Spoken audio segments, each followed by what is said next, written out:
New York শহরের আকাশ হঠাৎ করে কালো হয়ে গেল। ডক্টর স্ট্রেঞ্জ দৌড়ে এসে বলল, বন্ধুরা, ভুল স্পেল হয়ে গেছে। হঠাৎ আকাশ ফেটে বেরিয়ে এলো এক বিশাল ডেমাগর্গন, মুখটা ফুলের মতো খুলে এমন চিৎকার করল যে হাল্কের কানে হাত দিতে হল। হাল্ক চেঁচিয়ে উঠল, হাল্ক ক্ষুধার্ত। কিন্তু এটা তো আরও ভয়ঙ্কর। আয়রন ম্যান সঙ্গে সঙ্গে জোক মারল, এটা কি স্ট্রেঞ্জার থিংস না অ্যাভেঞ্জার্স 7? ডেমাগর্গন লাফিয়ে থরের দিকে ছুটে এলো। থর হাত তুলেই বলল, বজ্র আমার সঙ্গে। কিন্তু বজ্র পড়তেই ডেমাগর্গন নাচতে শুরু করল। সবাই হতবাক।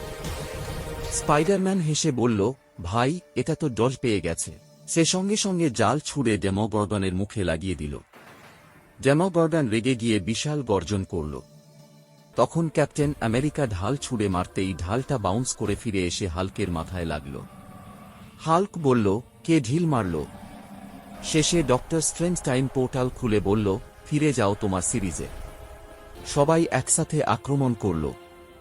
বজ্র লেজার জাল, হাল্ক পাঞ্চ। ডেমাগর্গন ঘুরতে ঘুরতে পোর্টালে ঢুকে গেল। সব শেষ। আয়রন ম্যান বলল, নেক্সট টাইম ভুল স্পেল করলে আগে আমাকে জানাবে। সবাই হেসে উঠল। অ্যাভেঞ্জার্স জিতল, মজাটাই আসল।